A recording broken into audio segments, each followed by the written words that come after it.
Kami telah kembali pemirsa terkasih untuk menerima pertanyaan dari hadirin di studio. Ayat 8 berkata korban orang fasik adalah kekejian bagi Tuhan. Apa yang dimaksud dari korban orang fasik?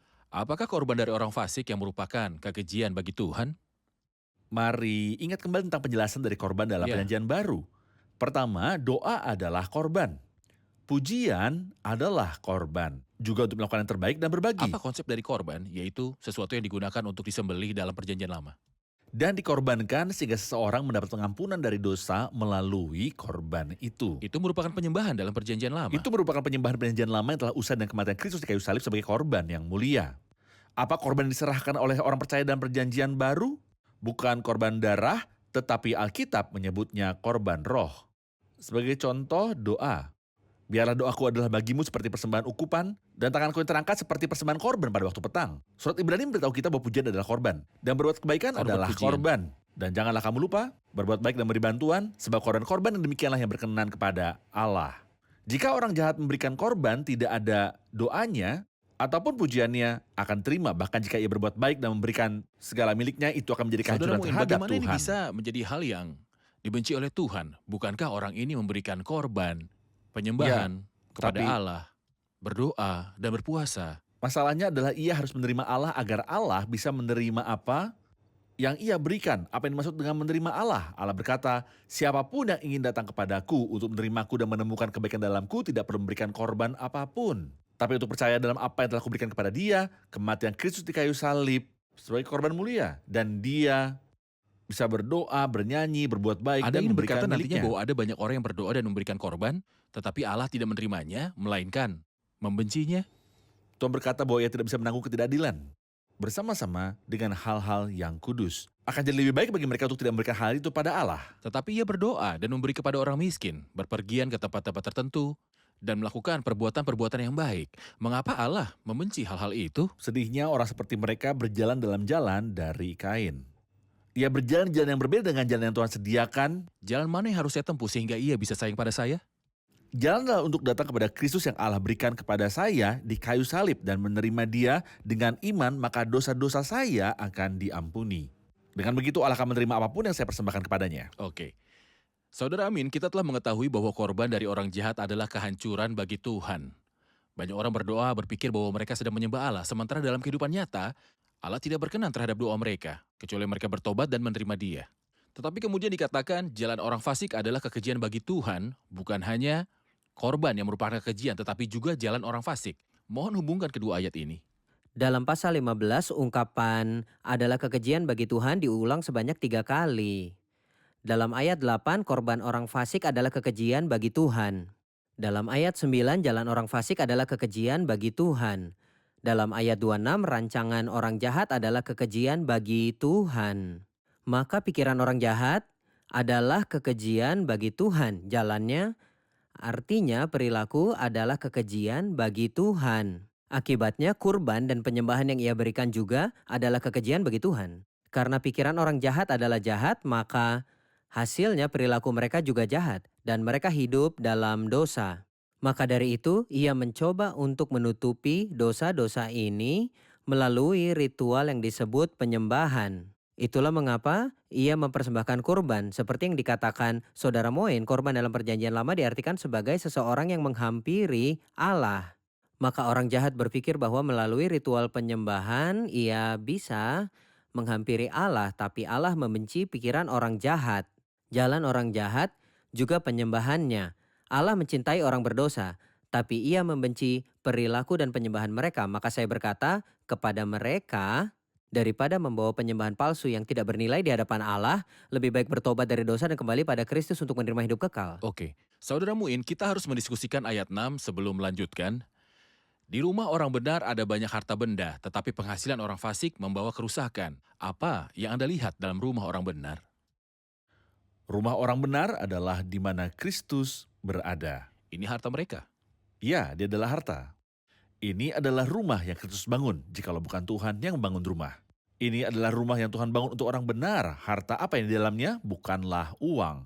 Bukan juga makanan atau minuman. Setelah melihat ini berkali-kali sederayat. Ada banyak keluarga yang tidak mampu untuk beli makan 3 kali sehari. Tapi Rumah mereka dipenuhi damai, sukacita, dan kasih antar sesama. Sebaliknya, masalah akan datang ke dalam rumah orang jahat dan hartanya. Mungkin mereka memiliki banyak makanan di mejanya, tapi mereka yang duduk merasa tertekan, tidak ada sukacita dan tidak ingin untuk makan bersama. Maka, kehadiran Kristus di dalam rumah akan mengisi rumah dengan anugerah, damai dan kepatuhan dan ketaatan kepada perintah Allah.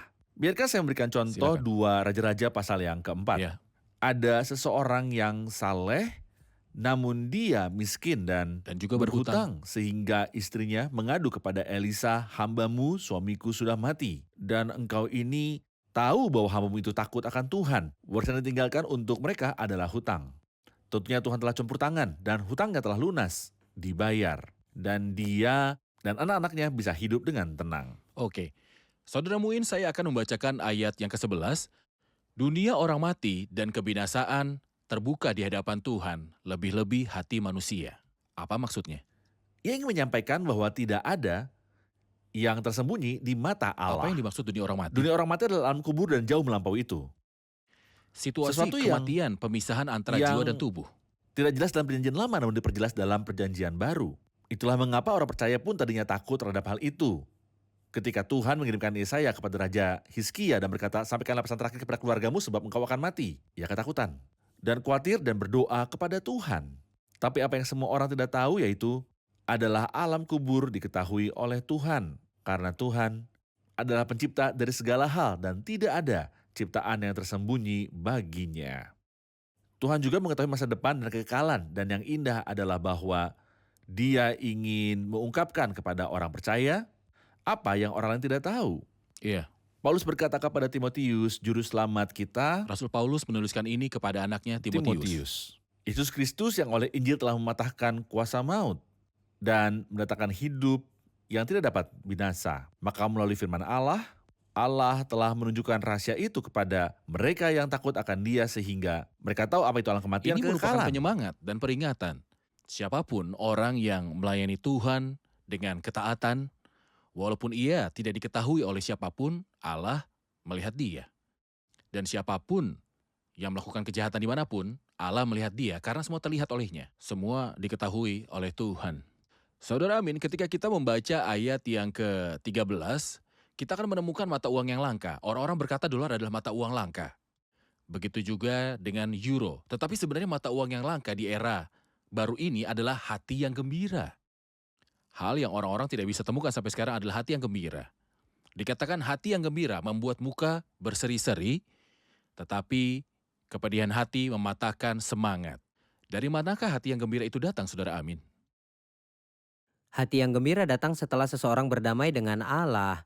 Selama manusia jauh dari Allah dan masih hidup dengan dosa, ia merasakan kegelisahan, kesedihan, dan kesengsaraan yang tak berujung yang menunggu dia. Tapi ketika ia berdamai dengan Allah karena karya Kristus dan kematiannya, ia akan menikmati pengampunan dari dosa dan akan merasakan sukacita besar. Zakheus, pemungut cukai yang memanjat pohon sikamor, bergegas dan turun menyambut dia dengan sukacita. Orang kasih dari Ethiopia, setelah mempercayai Tuhan, mereka pulang dengan sukacita. Siapapun yang bahagia terlihat dalam dirinya. Benar. Hati yang gembira membuat muka berseri-seri. Ketika seorang sedang tertekan, ia terlihat cemberut.